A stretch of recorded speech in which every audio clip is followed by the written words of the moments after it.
Hey, pal, it's your buddy Daniel Ehrenberg.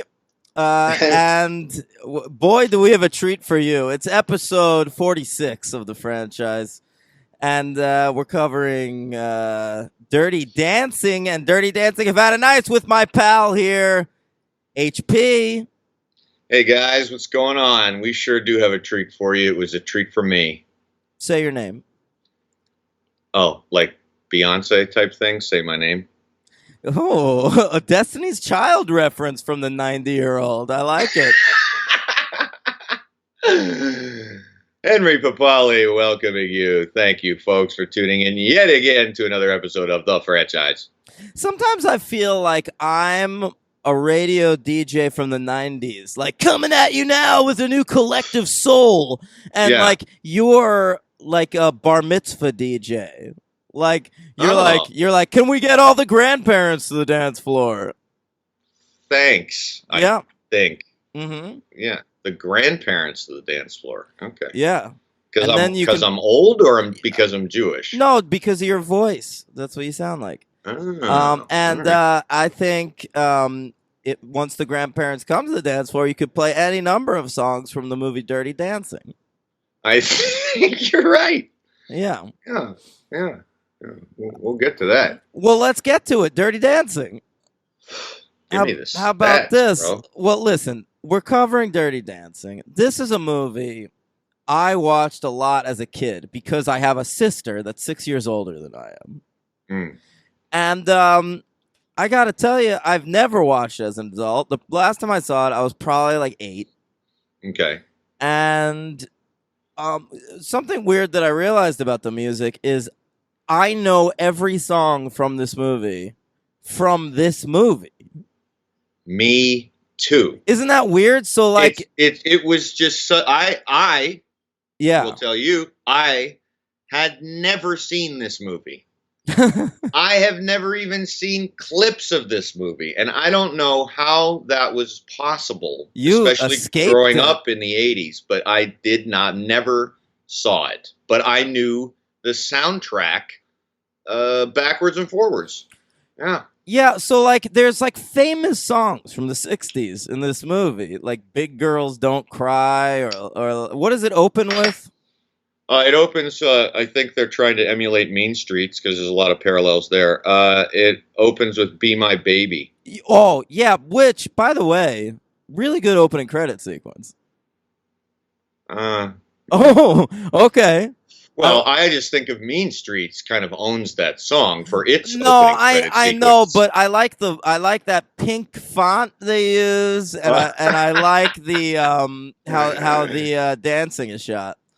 But yeah, Be My Baby by the Ronettes, and I realized watching this movie, like I know that song from Dirty Dancing. Oh, really? Yeah. Yeah, I think I just knew it. When I was a kid, I liked oldies, so I think I just knew it from that.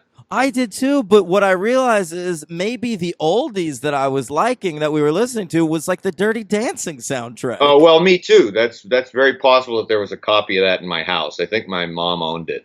Mm. Yeah. Big ST release. The cassette. Of course. It's 1987. Mm-hmm. Now, shall we talk about Dirty Dancing? It was directed by one Emil Ardolino. Are you familiar with this fella?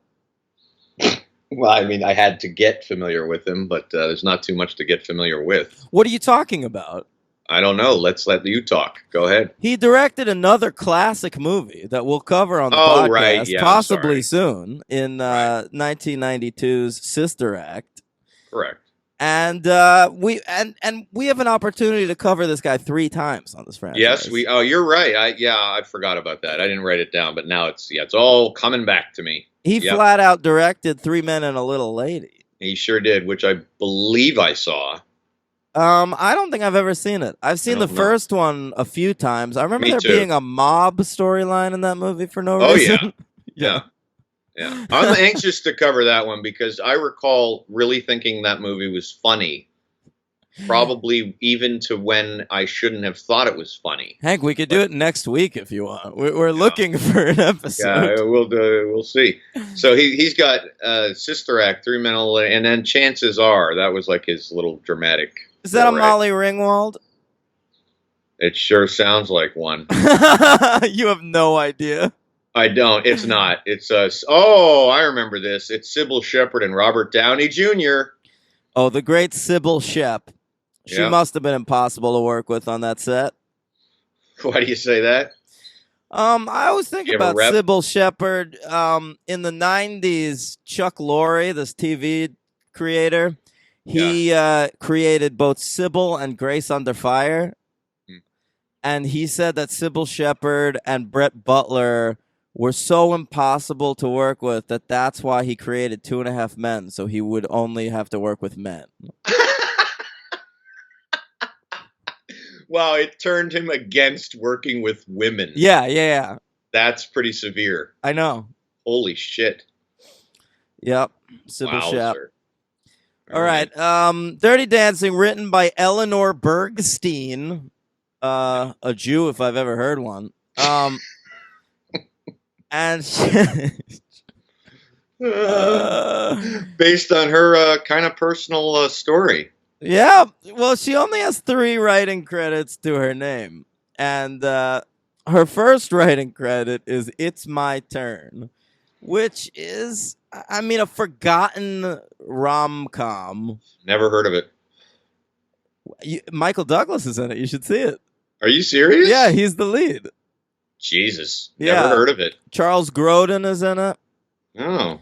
Charles Grodin turned 82 years old the other day, and it made me feel really old. Wow. Yeah. 82. Yeah. 82. Anyway, so she wrote this movie, It's My Turn, and there was a whole subplot in the original script about erotic dancing. Oh, I see that here. Okay. What, are you on the Wikipedia page? Yeah, that's hilarious. Wow. And they cut it out, and it's like, this lady, Eleanor Bergstein, in the late 50s, went to the Catskills with her family and learned how to dirty dance. Yeah. And it's like that stuck with her entire life. Like, that's all she wants to write about. Oh, because God, when It's My Turn came out and they cut out the erotic dancing, she was like, fuck it, I'm just going to write a movie entirely about that. Right. I wish they would have just kept the scene in that movie. Henry, did you not enjoy Dirty Dancing? I did not. Really? I went into it with kind of fun expectations. Don't get me wrong, I still had a good time, but boy, it's a pretty big piece of shit. Yeah. I gotta tell you, Hank. Yeah. We're at direct odds here. All right. Because I was expecting to watch it as like this dumb piece of shit like that I could make fun of a lot. Yeah. And I can make fun of it a lot. Yeah, I hope so. Yeah. But you actually at times I found myself genuinely enjoying it. Interesting. Yeah, there was one time I enjoyed it. That's it. When was that? The final 4 minutes. The big dance? Sure. Yeah, I've had the time of my life. A hard heart would not. I smiled. It was, yeah, because it was just so. It was so. You know what I mean? Yeah. How about the budget on this baby and the raking in? Wait. So sick. I'm not done here. All right. We'll get there. Well, sometimes you jump right into the plot, and then I just want to talk more. There's a lot of stats to this one. Yeah, okay, let's hear it. So this Eleanor Bergstein lady wrote Dirty Dancing. It became a big hit. And then she got a chance to be an auteur, and she wrote and directed a movie. It tanked so bad she never worked in Hollywood again. Yeah. So I really want to watch this movie, Let It Be Me, starring Campbell Scott and Jennifer Beals. And what I have to say to the studio that wouldn't let her work again after this, like, what were you doing hiring Campbell Scott and Jennifer Beals? This isn't her fault. Well, Jennifer Beals was already. Oh, is it a dance movie? This is 1995, though. Oh, okay. It is a dance they movie. reunited for the great Roger Dodger in 2002. Beals and Campbell Scott. Yeah, that's true. Roger Dodger's pretty good. I love Roger Dodger. Yeah. All right, so DD, Double D, Dirty Dancing, released August 21st, 1987. End of summer release. You know the confidence is low. Yeah. And a budget of $6 million. Yeah, you can tell. A box. What? It looks gorgeous. Ooh. A box office of $214 million. Certainly one of the top 5 biggest hits we've covered. It has to be. In terms of box office versus budget? Yes. Yeah. It has to be. I mean, Rocky was up there, but like this is, I didn't compare, but this is fucking ridiculous. We'll top it once we do those Blair Witches, right? Right. Yeah. Mm-hmm. Yeah, I don't know if we've covered a movie made under $1 million yet. Maybe we have. I don't know. No, I mean, there are very few franchises that start with a movie that cost under $1 million. Yeah, I think Rocky was $1 million. Exactly. Yeah. The only two I could think of are Blair Witch and Clerks. Yeah. So Dirty Dancing came in number 11 in box office for 1987. Just ahead of the number 12 movie Predator. Wow. Okay. How about that? Right. Huh. I mean, this was a big time movie. It launched a huge franchise. There was a TV show that launched just a year after this came out. Mm-hmm. I don't remember that at all. Well, it got canceled pretty quick. But I will say, Baby was played by Melora Hardin, who went on to play Jan Levinstein Gould on The Office. Oh, love her. Yeah. And another lead actor in this show, third build, was eventual director Paul Feig. Really? Yeah. And here's my question for you. Paul Feig directed a lot of episodes of The Office. Yes. When he ran into Melora Hardin on the set of The Office, were they able to talk about anything other than that they were both in the Dirty Dancing TV show? I bet you they did, and I wish those conversations have been taped. That's probably fucking brilliant. Yeah. I'm immediately going to go to my Office DVDs and see if they're on a commentary together. That's a really good point. Yeah, for sure. Maybe me too. Yeah. There's also launched a music tour at the time, which had some of the musicians involved with the soundtrack touring the music of Dirty Dancing. Wow. How about that? Wow. Yep. Yeah. And eventually there was a musical version of Dirty Dancing that came out in 2004, as well as the sequel, which we will cover. Yeah. Okay. Wow. Yeah, this was a big movie. Big deal. Nominated for an Oscar for Best Song. It won. Yeah. I've had the time of my life. And I owe it all to you, Hank. Thanks, man. Yeah. You needed that this morning, huh? Right back at you, bro. My barber told me he loved me yesterday. He said, people should always hear that they love each other. So if you haven't heard that yet today, I love you. Oh, thanks, man. That was something my barber said to me. That's, I thought you were then reinforcing it that you love me. Oh, I do love you, but I love you too. Yeah, but that's a weird thing to hear from your barber. Yeah, especially when he's cutting your hair. It's a big power. He really liked me, and is he a regular barber of yours? Does he know first time. But I now know his entire life story. Oh boy, one of those, huh? Yeah, I know all about his opiate addiction and his 8-month-long relationship, and when he used to live in Middletown near New Paltz, and I know all about how music's not the same anymore. There's no bands like Korn, and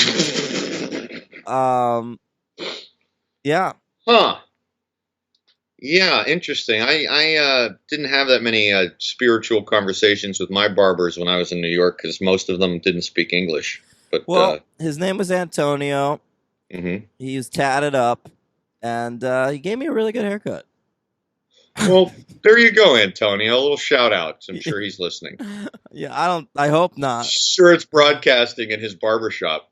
Oh, I don't think so. They were playing the 50 Shades Darker soundtrack in that Really? barbershop. Yeah. Where are you getting your haircut? It sounds amazing. It's called like 12 barbers, no waiting. Are there 12 barbers in there? Sometimes. Yeah. I've never had to wait though. They're right about that. Yeah. Yeah. All right. Yeah. That was a good tangent. And, sure it was. Hey, this was nominated for Golden Globes up the ass, Henry. Best comedy. Yeah. Best actor, Patrick Swayze. And best actress, Jennifer Grey. Sadly, they lost all the awards. They lost best comedy to Hope and Glory. Are you familiar with this movie? I've heard of it. I've never seen it. What is it? I can't think of it off the top of my head. I don't remember. You are useless. If anyone should know movies from 1987, it's you. I'm supposed to know every movie? Yep. Okay. All right. I'm looking it up. I am too, so don't do it. It doesn't seem to be that comedic. It takes place during the Blitz of World War II. It's the Golden Globes, dude. Fucking Martian won for best comedy. I know. Oh, and it was directed by John Borman of Deliverance, so we know it's going to be funny. Yeah, it takes place during the Blitz in the Second World War. Sounds funny to me. Well, yeah, it's a real Life is Beautiful situation. Oh. Or a boy in the striped pajamas. There you go. All right. Swayze lost to Robin Williams for Good Morning Vietnam. That makes sense. Couple of dead fellas there. And Jennifer Grey lost to Cher. For Moonstruck. I guess. I'm compensating for my lack of. I'm guessing, and I have to be right. That was her big year. She won the Oscar for Moonstruck. Maybe Witches of Eastwick. That would surprise me. I mean, I don't know. I would say Moonstruck, but you're right. They are the same year. Yeah. Hey, American Film Institute. Let's do it. AFI. Our old friends, AFI.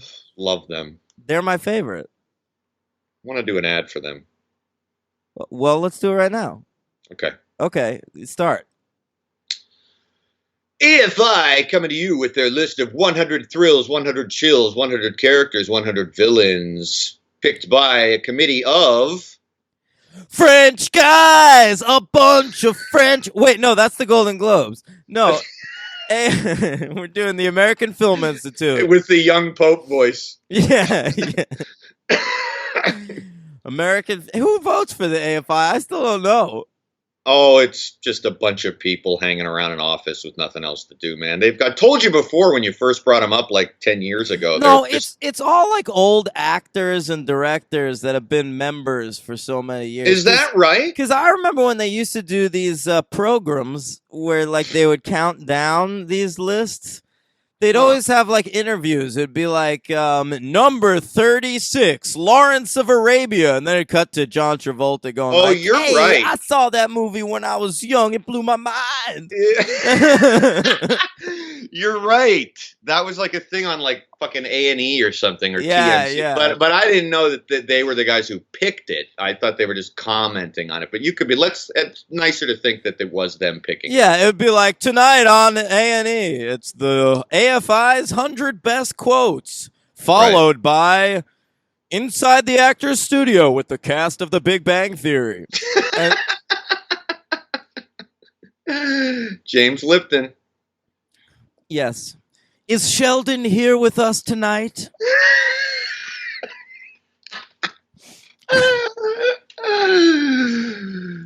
Sheldon is a big fan of you, Ben Affleck. Mayim Circa Bialik. 2001 Ben Affleck. Yeah, he was promoting Bounce when he did it. I remember that. Inside the actor's studio. Yeah. Mayim Bialik, when what would God say to you when you reach the pearly gates? Oh, it's funny because the great Will Ferrell obviously has lampooned him and made it funny, but I don't even need to think of Will Ferrell, and I'm not like when you're doing that Lipton voice, is I'm a joke totally, on his own. exactly. Yeah. You just think of him. Oh. What a delight. Okay. Oh man. Now, Dirty D, I've got C. Thomas Howell. Oh wait, AFI. What was right. it like Oh, go ahead. doing The Outsiders? C. Thomas Howell. C. Thomas Howell. Was it a challenge playing a white man pretending to be black in that movie from the 80s? Soul Man. Right? Or as David Spade said, C. Thomas Howell, thank God we don't have to anymore. Oh, good one. Hollywood Minute? Yep. All right. AFI put this on 3 lists, buddy. It's the number 93 most passionate film of all time. I don't know what that means. Ow. Passionate. Yeah.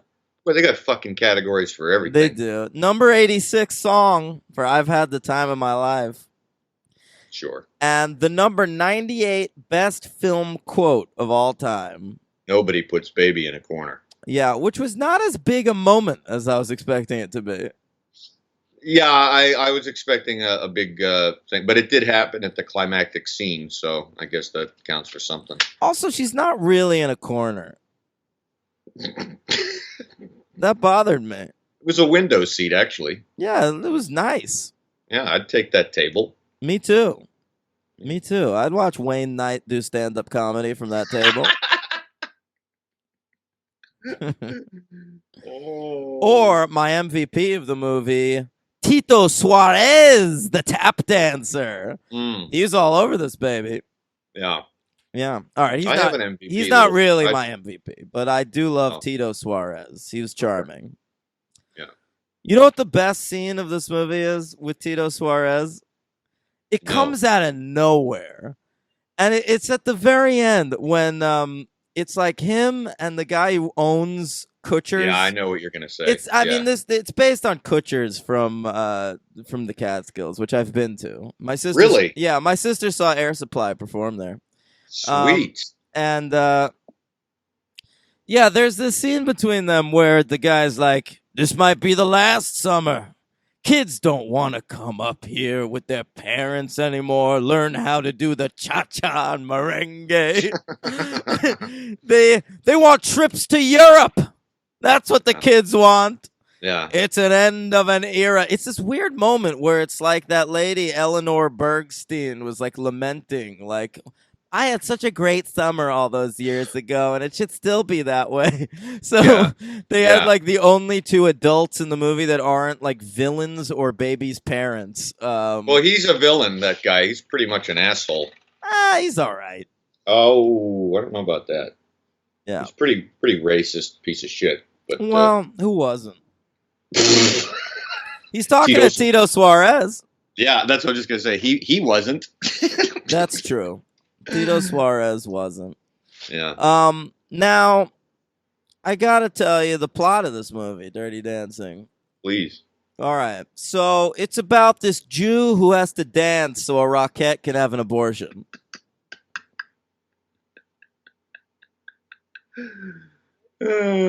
Yeah, that's really sums it up.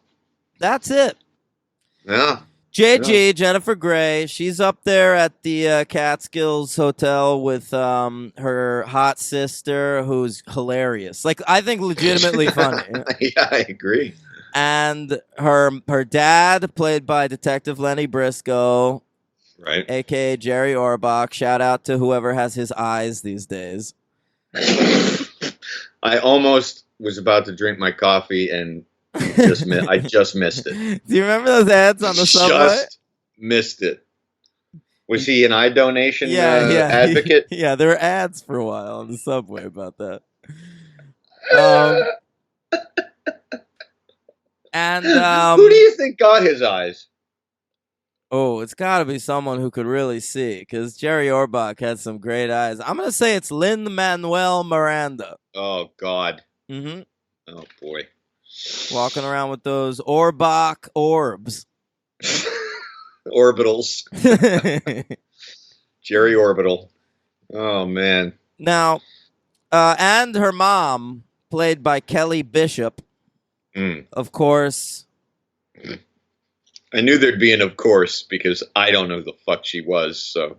Kelly Bishop? You mean one of the finest TV actors of all time? Yeah, I knew That's that was right. The great Emily Gilmore, Lorelei's mother on Gilmore Girls. Did that show infest everything that we've ever covered? No, they just had one of the best casts on TV. It comes up every week. Yeah, I know. Wow. But she was like a regular. Like, she's in every episode of Gilmore Girls. Uh-huh. Like, up to even now, the Netflix ones. Okay. She's a great actress. She doesn't get nearly enough to do in this movie. But, you know, whatever. Of course, Jennifer Grey, played by Jennifer Grey. I mean, allow me to introduce myself. To myself. She's playing Baby. Swayze is playing what's his name? Johnny something? Johnny Castle. Great name. Yeah. Do you know who the role was originally who they wanted for the role?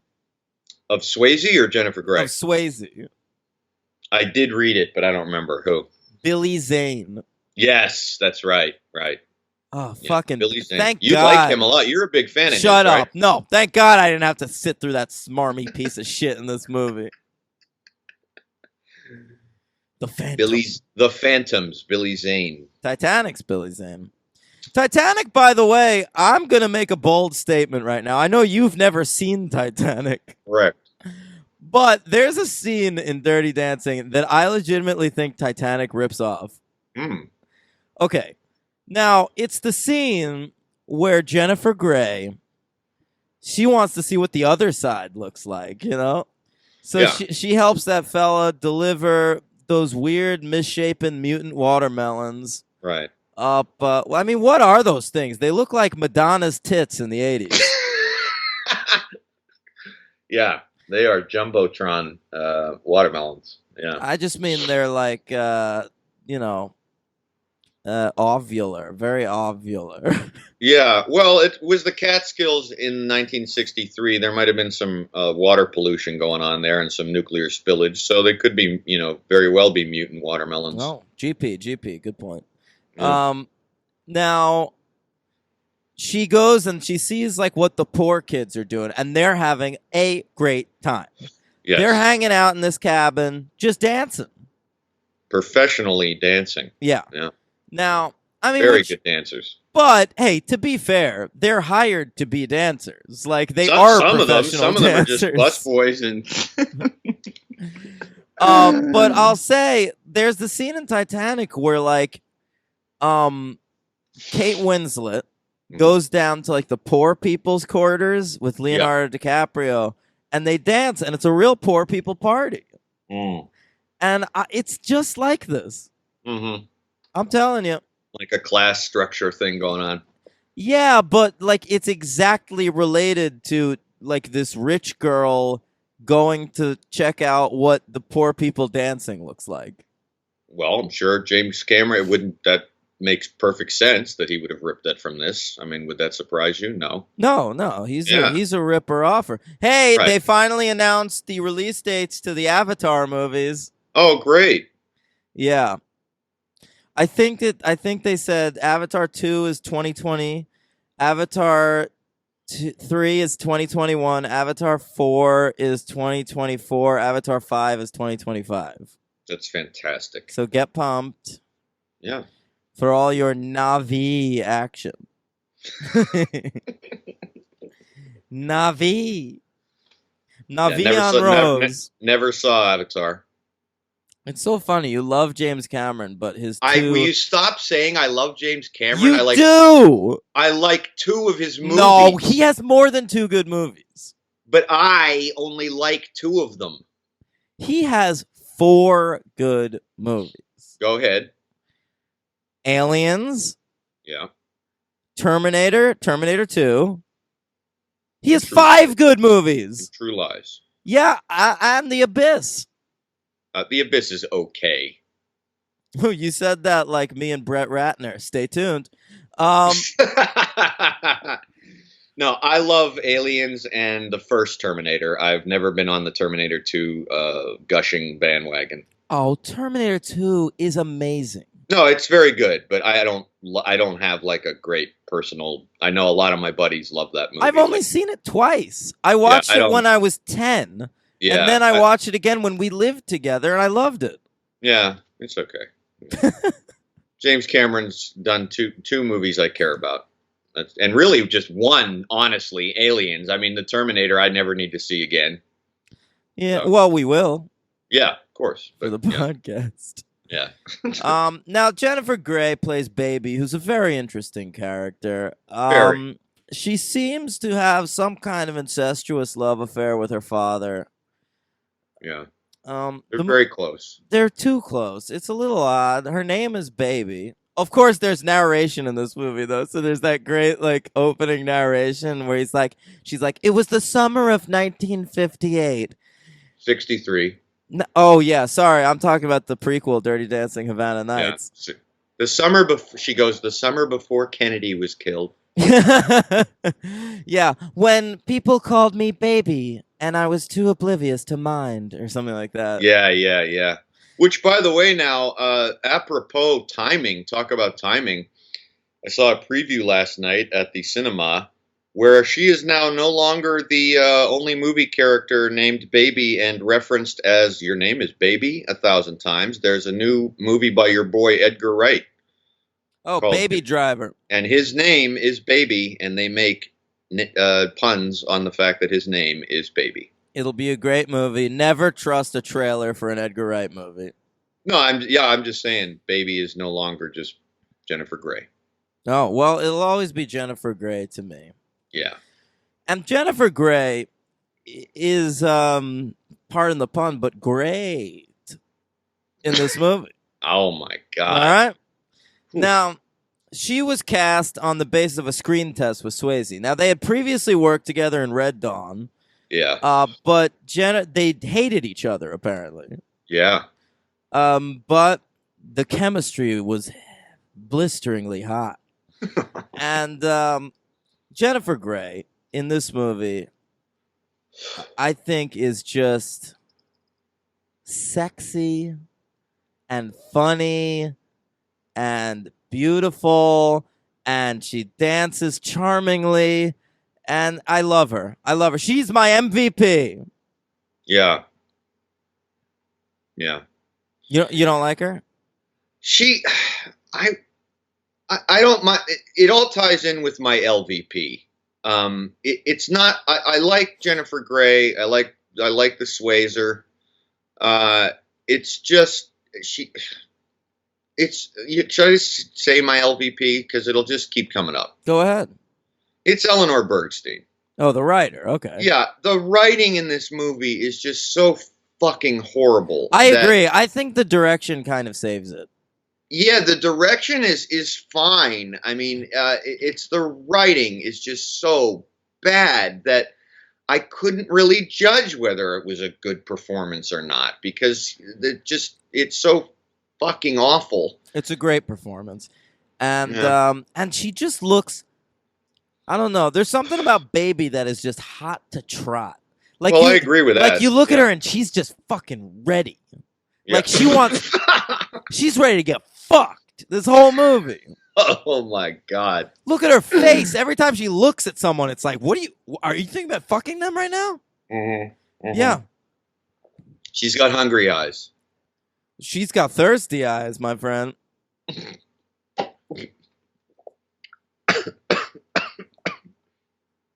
Listen, Baby Houseman, she wants it. She wants it. She wants it, but she wants to dance for like 2 hours first because it takes her forever to fuck the Sways in this movie. And even when they're fucking, they show them like goofing around dancing. There's that great scene where it's like, hey, lover boy. Yeah. Oh, right. Yeah. That would be a tough date because, if you're trying to score and then you have to, instead of just some foreplay, your date requires like 3 hours or 3 weeks of dancing. Yeah, I know. Get out of there. That's tough. Just go for the sister, Houseman, because baby sister, she's ready to fuck on the golf course. Right there. Yeah. Right there. Yeah. Yeah, they call her the 9th hole. Or the back 9. Well, that doesn't have a hole pun. It's not. Doesn't it? No, it's a single entendre. Hey.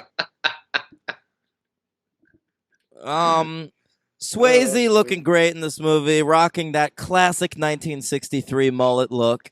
Yep. And I have a question for you. This might hurt you a little bit.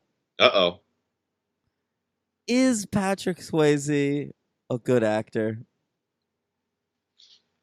Might hurt me. I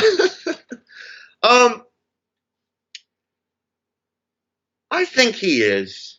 Yeah, I think he is. I was looking at his filmography, but it was weird because I really couldn't think of anything that ever made me think of him like a standout. Whether to like he is has he ever been, besides this, of course, in a great movie? But he's got a really great screen presence. That I'm not arguing. Yeah. Well, I know he can't do accents because I wrote down he has a South Bronx Texas accent. It is garbage. Yeah, the accent he's doing in this movie, and it comes and goes like the wind. Right. It is because he's from Texas, and so the Texas is coming in and out, and mostly in. And then he's like, every once in a while, he's like, "You got to do what you got to do. Come over here." And then it's like we'll go in and get in and out with like but I'm gonna teach you how to do this. And it's like, oh boy, it's crazy. Yeah, it's not good. So what do you think? Do you think he's not a good actor in general? I think he's a bad actor. And I'm only judging by this movie. It's been forever since I've seen like Roadhouse. Right. Or, see, me too. Or personal favorite, Black Dog. Never saw that. Yeah. It's pretty fun. Black Dog. Yeah. Or what's his other one? He had like a thing going in the 80s. He was in like a ton of big movies in a row, and then he just fell apart. He started doing shit like you know what? Tale. You know what? I'm sorry. I do have a favorite Patrick Swayze movie, hands down. What is it? Point Break. Oh, of course, Point Break. But don't you walk out of that movie impressed with Keanu? Nope. Oh, okay. I mean, I just love that movie, but I think Patrick Swayze's great. I love him in that movie. So there you go. But we've talked about Keanu before. No need to go into it again. He's perfectly fine in that. Johnny Utah. There's super no reason. Johnny Utah and Johnny Castle teaming up. That's right. Yeah. That's right. Yeah. Now, so could we talk about the abortion? Please. That's what I want to talk about. Please. So Johnny is childhood best friends with this girl who is a rockette on Broadway. And she's gotten Penny. Penny. She needs an abortion. She's in trouble. That's what they say in this movie. You never hear the word abortion. She's in trouble. She's in trouble. You also never hear the word Jewish. No, but there are Jews all over this movie. It's the Catskills. It's the Borscht Belt. You're right. But I read that in Roger Ebert's 1-star review of this movie. Oh, interesting. I got to read that. It's very funny. And he points out why don't they ever acknowledge this? Like, it's just so obvious, and they should acknowledge the cultures that are clashing here, because it's like rich Jewish girl with the Gentile bad boy from the other side of the tracks. You know what I'm saying? I do know what you're saying. Yeah, so it's never really acknowledged. But she's in trouble. It might not have been as big a hit if it was about like Jewish relations in 1963. Yeah, well, listen, I guarantee you, as a Gentile, there were millions of Gentiles who watched this movie and had no fucking idea that she was a Jewish girl. Just Are you kidding me? That I'm not. nose. I'm not, man. Listen, I'm telling you, she is such a Jew. I can like, I can smell the circumcision in the air. The gefilte fish is being served. She's got a nose and a half on her, which she should have kept, by the way. Motherfucker. Jennifer Grey cutting that nose off to spite her career. Yeah, I know, but it was one of the few nose jobs that worked, I thought. No! Beautiful. She is beautiful, but that was her signature. That's right. That's right. It sucks, man. No, you're right. It sucks. And where's her career now? She's married to Clark Gregg. She was on an underrated TV show in the late 90s that only ran for 2 seasons. What was that? It was called It's Like You Know. And it had a lot of Seinfeld writers attached to it. Oh, okay. Good show, but that was really the only thing I've seen her in since like Dirty Dancing. Yeah. Fucking JG should have had a much bigger career. Well, maybe Clark Gregg can get her into the Marvel Cinematic Universe. I'd love it. I'd love it. Who's Jewish? She could play Silver Sable. There you go. Listen, there's a training montage in this movie too. Wait, I'm not done with this Jewish thing. No, I know you're not. Yeah. Go ahead. Okay. Listen, she has no rhythm. No. So between the giant nose and the lack of rhythm, how am I supposed to look at her as anything other than Jewish? And her dad's Jerry Orbach. Are you saying that inherently Jews do not have a sense of rhythm? That is what I'm saying. What about Benny Goodman? No rhythm. Oh, that's good. Okay. Very funny. Now, the Rockette is in trouble because this guy Robbie fucks her. Yeah. Now, first, Baby, who just makes herself a part of this, right, needs to get her an abortion. She goes to the father, this fella Robbie, and asks him to do it. But Robbie instead decides that he's going to teach Baby about morality by giving her a copy of The Fountainhead by Ayn Rand. Beautiful touch. Oh, an amazing scene. And listen, and that's why you gotta check, ladies, before you fuck a guy, check to see if he owns a copy of The Fountainhead by Ayn Rand. And if he does, run away. That's a great point, Dan. That's words of wisdom, Lloyd. Words of wisdom. Yep. You know where that's from? No. Nicholson, The Shining. Okay. Now, Baby does not take the copy of The Fountainhead, I don't believe. But no, I don't think she does. I love this Robbie character. What a heel he is. I think he showed up from a set of one of the Friday the 13th movies. Am I right? He is right out of one of those. Yeah, and interestingly, much like Wheels, he died at a very young age. Don't tell me from the same way as Wheels. No, the guy who played Robbie in Dirty Dancing died a mere 4 years after filming of a heroin overdose. Oh, boy. Yeah, how about that? Wow. You into it? Am I into it? Yeah. A lot of dead people in this movie. So many. Swayze, Orbach, Robbie. Probably that Tito. You know that Tito guy's dead. Oh, Tito Suarez is long dead. Long dead. Yeah. Thank God Wayne Knight got that stomach stapling surgery. Or he'd be dead too. Yeah, it's true. Anyone else dead? Probably the Schumachers, who are the ones who stole the wallet. Can I just talk about the Schumachers? That's a great subplot. Oh, they're a lovely old couple, and toward the end of the movie, a wallet gets stolen, and like obviously Johnny gets accused because he's a real bad boy. And Baby tries to defend him by saying maybe it was the Schumachers. And at the time I was like, Baby, Why are you throwing this like lovely old couple under the bus? Under the bus, yeah. But then it turns out that the Schumachers did steal the wallet and that they were criminals on the lam. Baby knows detective work. It's because their dad's Lenny Briscoe. That's true. It comes in the genes. It's in the DNA. Yeah. Yep. It's true. Yeah. The Schumachers. The Schumachers. They're related to Joel Schumacher. Oh, so definitely. they are good at stealing things.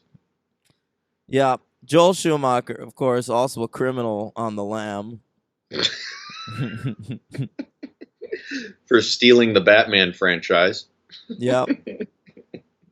And for 8mm in general. Oh, God. Joel Schumacher. He's committed a lot of cinematic crimes, Schumacher. He's made a couple of surprisingly good movies, though. I agree. Flatliners, Falling Down. Tigerland. Yeah. Oh, look at you giving the one I should have said. Yeah. Yeah, true. Truemacher. Oh, that's your best line of the ep. All right.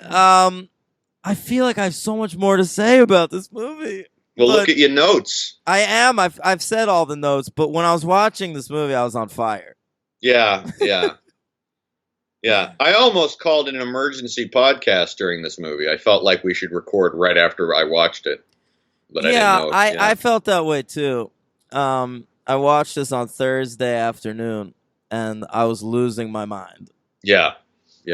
I watched it on Thursday night. Yeah. Could have been done, but oh well. Do you have anything else? Well, I got my MVP and LVP. I mean, I'm ready to. I mean, I don't know that last sequence. That's a fun sequence. It's weird that it's a song. You know it. The music in this movie is almost all period appropriate. Oh, I'm glad you said that. Okay, good. Then I do have something to say, yes. But there's like a few songs that were written for the movie in it. Yeah. Including I've Had the Time of My Life. And they stick out like sore thumbs. I don't get it. He walks in when he says nobody puts baby in a corner. He walks in with a 45, not the gun, the record, a 45 of I've Had the Time of My Life. So he puts on a song that hasn't been written yet, and everyone knows the lyrics. And, because I think this song, I've Had the Time of My Life, in the world of the movie, this was a big hit in 1963. Yeah. And, but like, I mean, anachronistic those to the extreme. 80s drums kick in, and it's not 1963. Get out of here. No, it ain't. No, no, it is not. Yeah, it's an 80s song if I ever heard one. Do, do, ba-do, do, do, ba-do. One of the least interesting bass lines ever written for a song. By the way, the guy, if you even noticed, which I basically didn't, but the guy who wrote any of the incidental music that was in this movie besides the pop songs was a fella named John Morris, who is actually an Oscar-nominated composer. What for? The Elephant Man. Oh, interesting. Which I love that movie. It's one of my favorite David Lynch movies, and I do not remember the music at all. But one of my favorite Mel Brooks movies. That's right. Yeah. Good call. Yeah.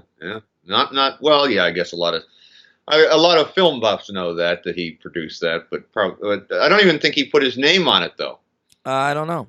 No, he took it off because he didn't want people to take it the wrong way. Oh, I think that's right. Yeah. He didn't want people to think it's a comedy because it's called The Elephant Man.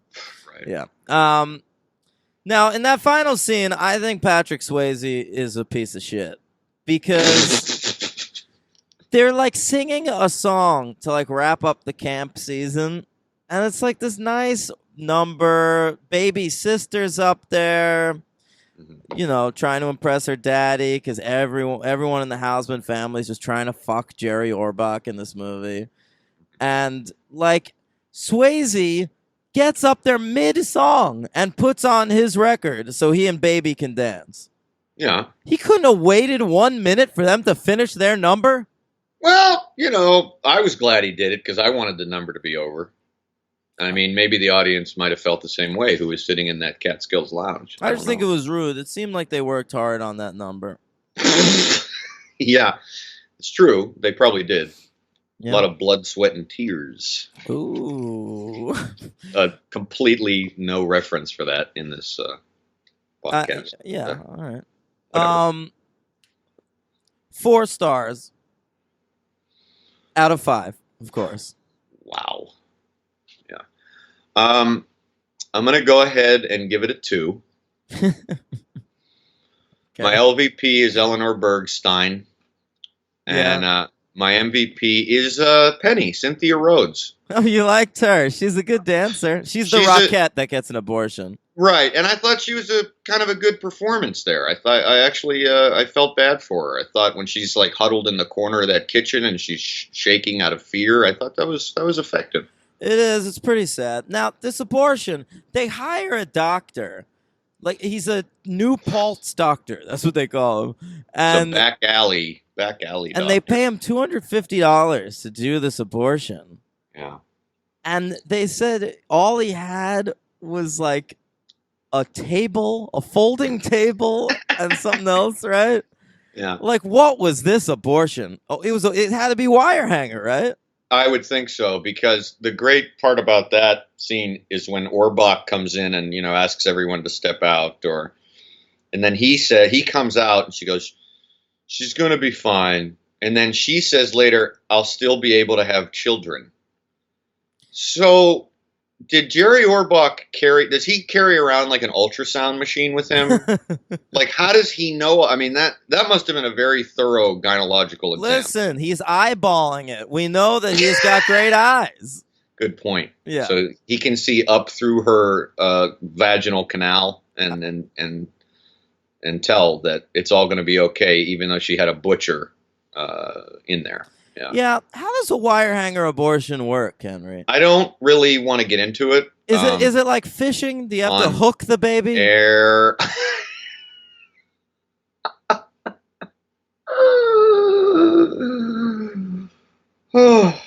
I don't know. I really don't know. My MVP is Jennifer Grey. Yeah. Good segue. Yeah. And sure. my LVP, Patrick Swayze. Really? Yeah. You're giving the movie a 4-star review, and he's your LVP. Yes. You make no sense today.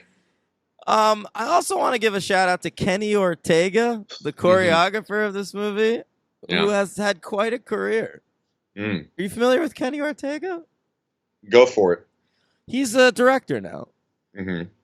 That's the kind of thing you can do, is like you become a director off of choreographing a hit in the 80s.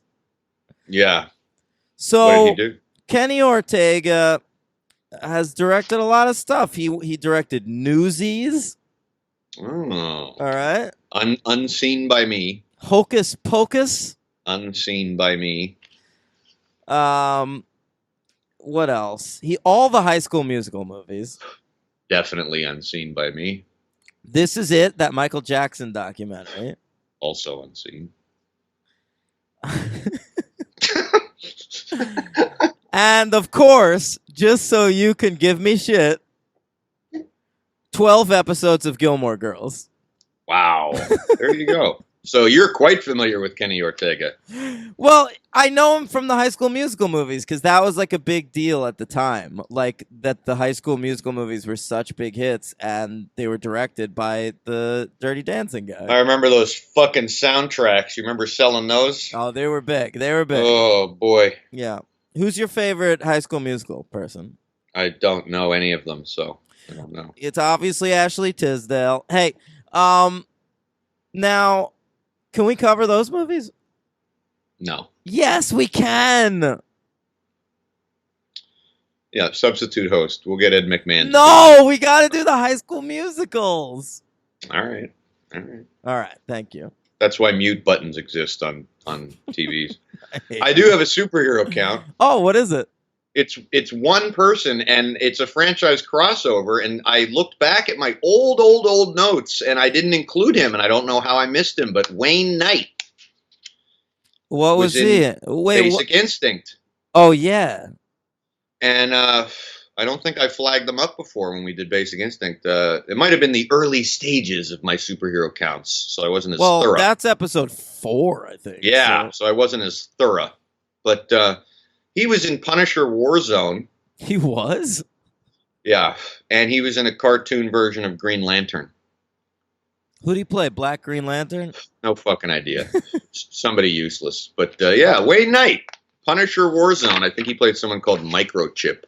Oh, that's a major character, dude. Yeah, I never saw Punisher Warzone, so. No, yeah. Microchip is like a big character from like the 80s Punisher comics. He's like Punisher's Q. He like builds weapons for the Punisher. Oh, well, there you go. Yeah. There you go. Wayne Knight. All right, let's move on to Dirty Dancing Havana Nights. Habana. Now, this was not as big a hit. To say the least. Another fugitive crossover on there. Sela Ward. Franchise crossover, sorry. The Fugitive, Sela Ward. Oh, yeah. Yeah, it's got kind of an interesting cast, actually, all around. Yeah. But let's talk about it. Directed by Guy Ferland. Who really... He's a really good TV director. Mm-hmm. And that's what he does. He's done a lot, right? He's done a whole bunch of TV. He has directed one movie that I masturbated to when I was 13. What's that? The Babysitter, starring Alicia Silverstone. Oh boy, nice. Yeah. Yeah. But I mean, Dirty Dancing Havana Nights is his biggest movie, and other than that, I mean, I'm looking at him right now. He's directed a lot of episodes of The Shield, which is pretty good. Did you see that he worked a lot with Joel Schumacher? On what? He was landed a job as his assistant and worked with him on Cousins, Flatliners, If Looks Could Kill, Dying Young, Falling Down, and The Client. And then he did his first film, your favorite masturbatorial film, The Babysitter. Yeah, that's right. It was not my favorite masturbatorial film. Well, that's the one you mentioned. That's Cruel Intentions, of course. Oh. But... Yeah, he did a lot of television. You're right. Wow. Yeah, tons. Up until today. Yeah, he's still working. He's working on that new Prison Break and that new Mist show that's coming out. He's done The Walking Dead. Yep. Yeah, directed some Walking Dead. All right. Now, written a really convoluted writing credit here. It's credited to Victoria Arch and Boaz Yakin. Boaz Yakin. Yeah, but the original screenplay was this movie Peter Segal wrote that was like a political film about the like tensions in Cuba in 1958. Right. And that was called I Am Cuba? Is that right? Or something like that? Cuba Mine. The Cuban Mine. Yeah. Yeah. And then this producer guy had the rights to Dirty Dancing and decided to use that screenplay and reverse engineer a Dirty Dancing sequel. Oof. Which is actually a prequel because it takes place 5 years earlier. And it should be noted that Peter Segal based it a little bit on another real-life experience of the woman who, Joanne Jansen, who lived in Cuba as a 15-year-old during this time. So these Dirty Dancing movies are literally something you would think are coming out of total fucking the ether, and they're not. They're like based on actual people's lives, which is just... It should also be noted that Boaz Yakin, who has a writing credit on this movie, is a noted writer and director. Yeah, I knew his name when I saw it. I know him primarily because he directed Remember the Titans, which I've never seen. I've seen that movie a couple times. Yeah, but I mean, he also wrote Now You See Me, and he wrote the first Punisher. The Dolph Lundgren Punisher. I was gonna try to catch you with superhero count. Oh, well, that's not a superhero count. Yeah, we do. Oh, we don't do writers and directors. We could, but we haven't in the past. I think we should start. Okay.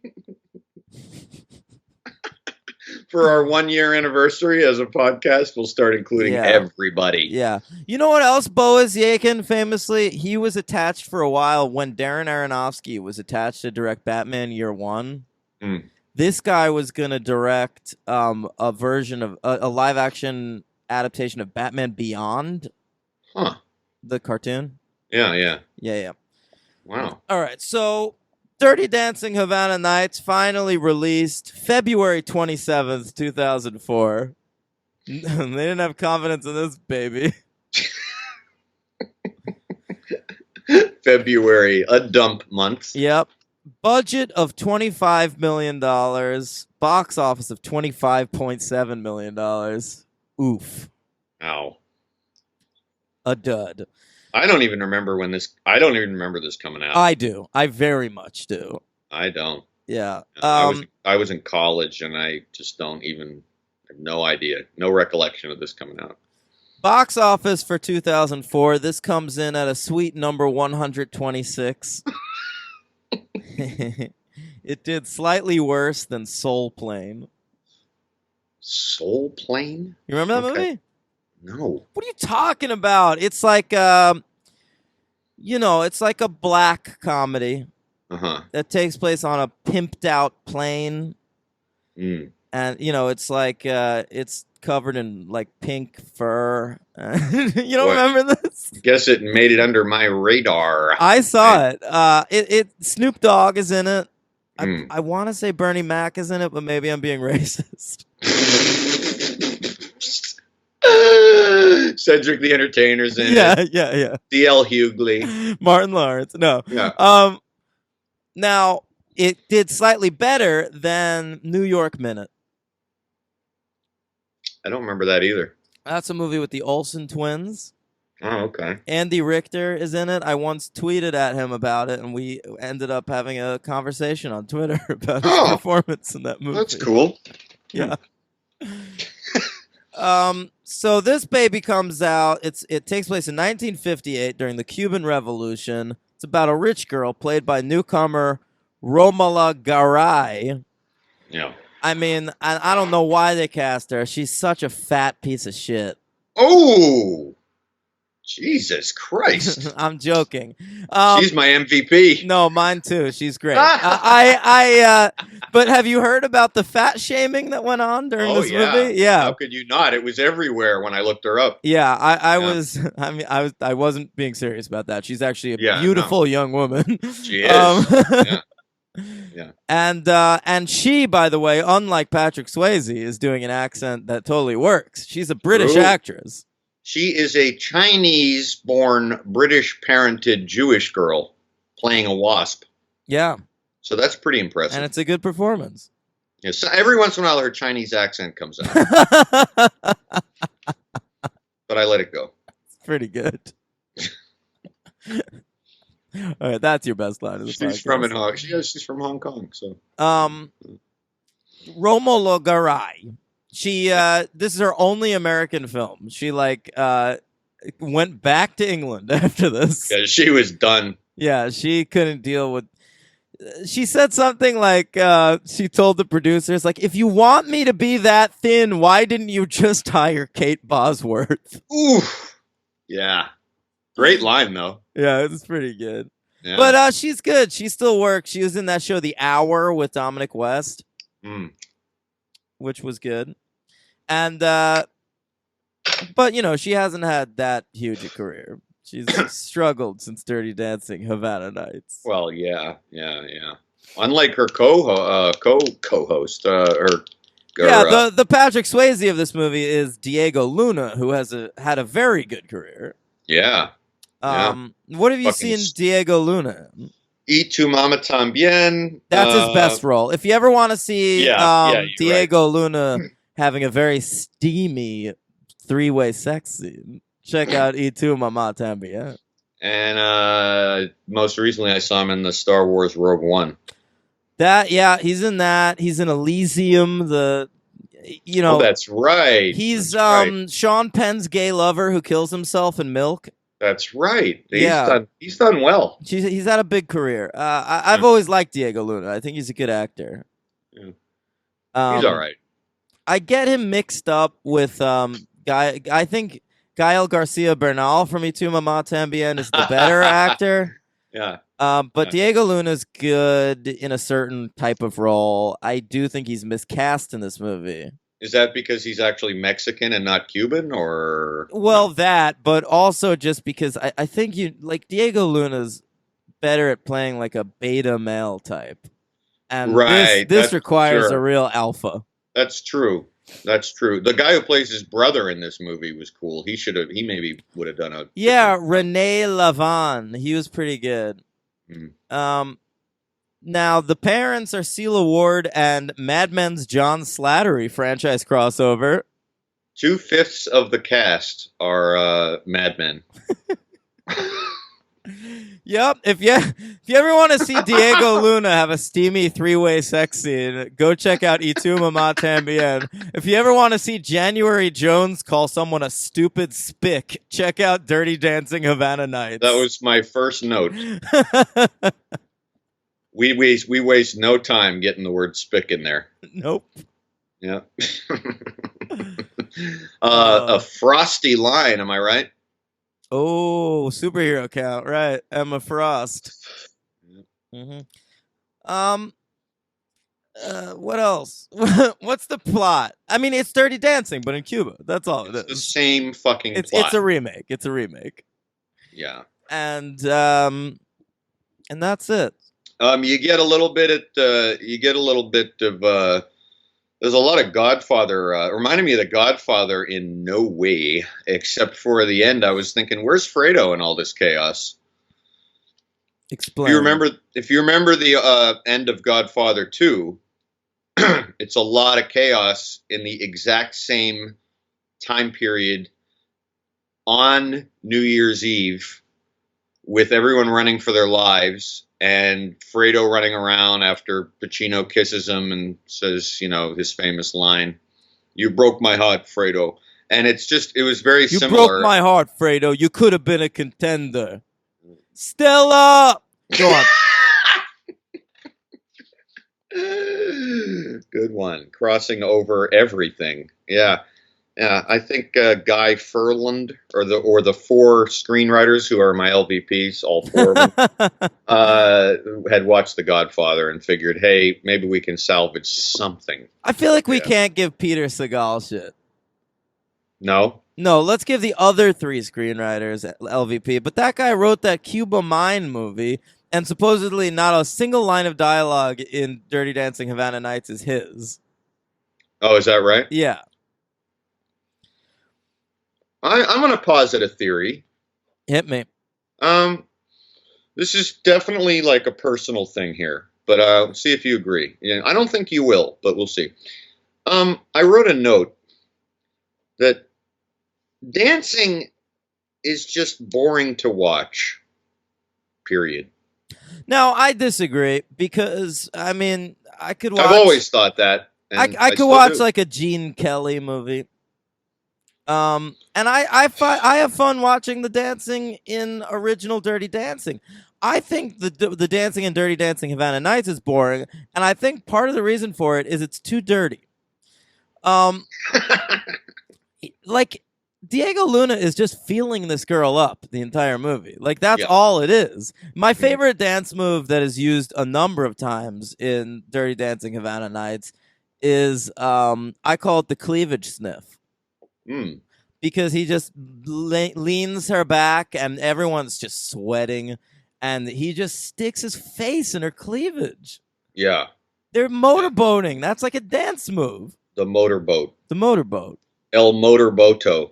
Yeah, motorboat away from Cuba, am I right? No embargo on that dance move. Imbar leave. Okay. Where's Elian Gonzalez when you need him? I was waiting for that reference. Patrick Swayze is in this movie.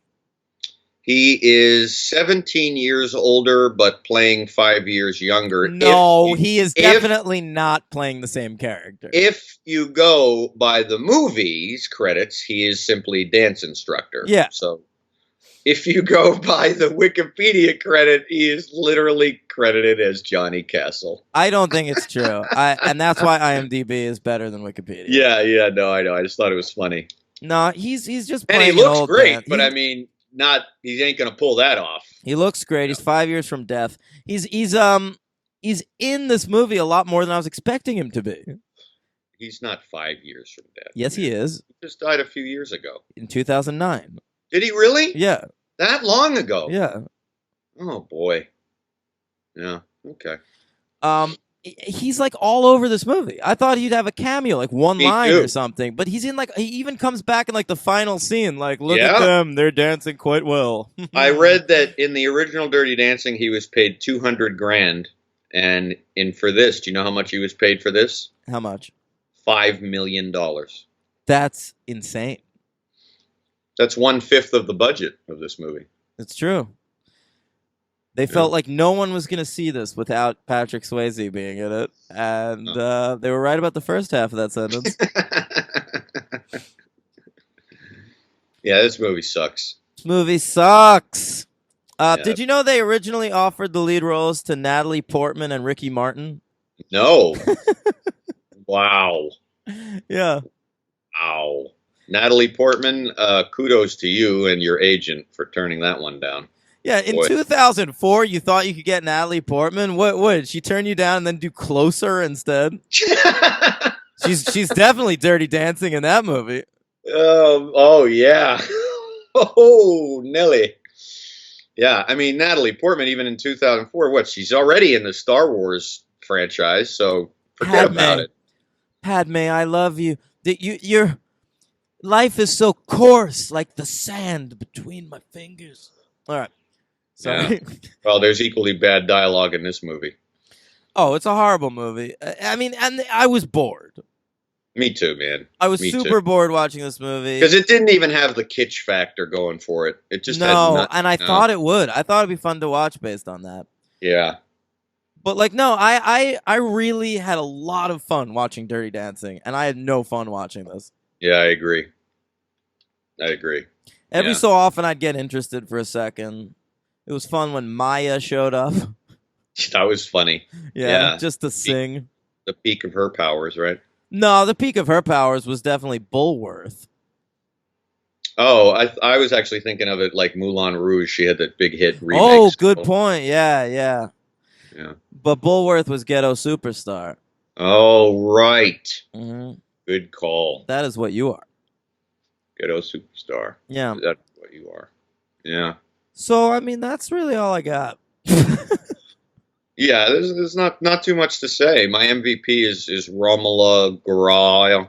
I don't know how to say her name. She's kind of wanting to bang Slattery in this movie, too. There's a weird incest undercurrent in the Dirty Dancing films. It's true. A lot of daddy issues going on there. But not even daddy issues. It's like they have no issues with their dad. They love their dads. Right. And their dads love them right back. Yeah. It's no abortion in Havana Nights. I was kind of disappointed by that. Yeah. No abortion. Yeah. Yeah. Superhero count, two obvious ones. January Jones for the X-Men movie. X-Men First Class. And who else? Yeah. John Slattery, Howard Stark. Oh, right, of course. And I looked up everybody in this movie. I thought for sure maybe Celia Ward would have been in something, but she wasn't. Yeah. Celia Ward should have had a bigger career than she's had. I know, because I love her, man. She's just luminescent. Yeah, she's a really good actress. She was good. She was in Gone Girl. I liked her in that. Yeah, she's had a good TV career. That show Sisters. She was on that show Once and Again. Yeah. Jonathan Jackson is an actor. I don't understand how he's still working. Yeah, he was almost my LVP, but he got supplanted by the screenwriters. No, he's my LVP. Yeah, that makes sense. So he still works, huh? Yeah, he's on that show Nashville. Oh, okay. All right. But I mean, he's been stinking up the joint forever. He got his start as like a soap opera actor, but like he's been in shit. Like he's in. He's the. I first came to know him from the show from the movie Camp Nowhere, which you were probably too old for at the time. Yeah, I remember it though. That's Christopher Lloyd, right? That's right. Yeah. And I then became aware he's in Insomnia, the Christopher Nolan movie. He is? Yeah. Boy, I don't remember him in that. He's the male lead in the Tuck Everlasting adaptation that stars, that's right, Alexis Bledel from Gilmore Girls. And wow. Jesus. I know. And he played Kyle Reese on that Terminator TV show they did. Jeez. Remember that? Yeah. Yeah. Okay. So that guy, he gets work, and I don't understand. He's awful. Yeah, not a good actor. He's sort of the Robbie of this movie. No cameo from him, obviously, because he was dead of a heroin overdose by this point. Right. No cameo from Patrick Swayze. And no cameo. That was a joke. Oh, I know. Right. I was going to say no cameo from Wheels. Oh, boy. Yeah. That's really all I got on this. That's all I got, too. What are you giving it? 1. Yeah, 1. Me too. Yeah. It was, we did it, though. We did the Dirty Dancing. Rank them.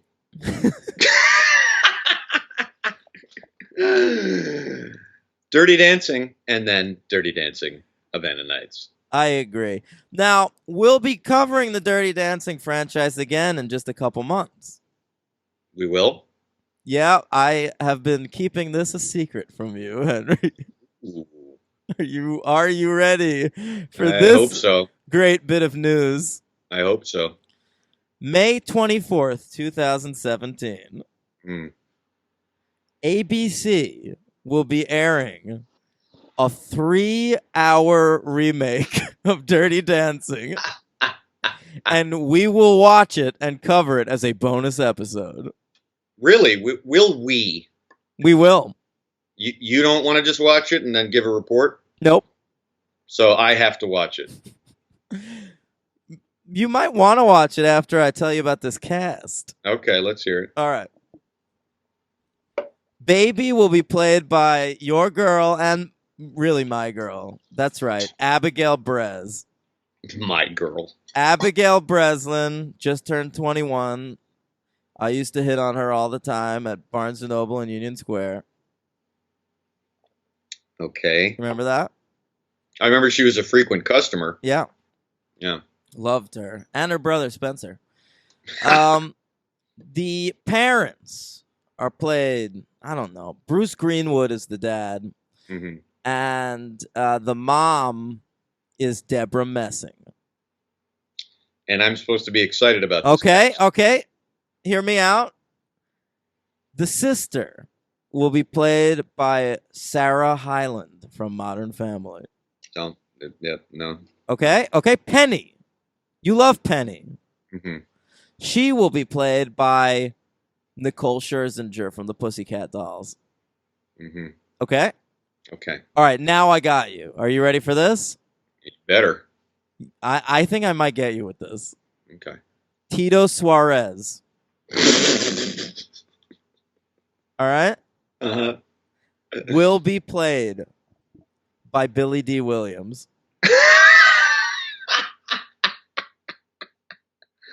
Wow. Yeah. Well, okay. 3 fucking hours? 3 out with commercials. You can record it or whatever. Yeah. Oh. God. And Johnny Castle, the Swayze role, is played by an actor whose only previous acting credits are in music videos by Pink. Who is this fella? His name is Colt Prats. Colt Prats? Yep. Huh. Okay. Colt Prats. That's he should just use that name instead of Johnny Castle. I agree. It's a good name. I gotta dance with Colt Prats tonight, Daddy. Daddy? Ooh, gross. Well, that's what's gonna happen. They're gonna have to keep that up, right? I hope so. Bruce Greenwood. Well, Bruce Greenwood's a good actor. I like him. And Billy D. Williams. Yeah, well, that goes without saying. That's yeah. And Abigail Brez. I'll just be looking forward to Billy D's appearance in that. All right, so check that out. The week of May 24th, we will be talking Dirty Dancing all over again, and we'll fit this into the rankings. Yeah, I mean, I guess so. Why not?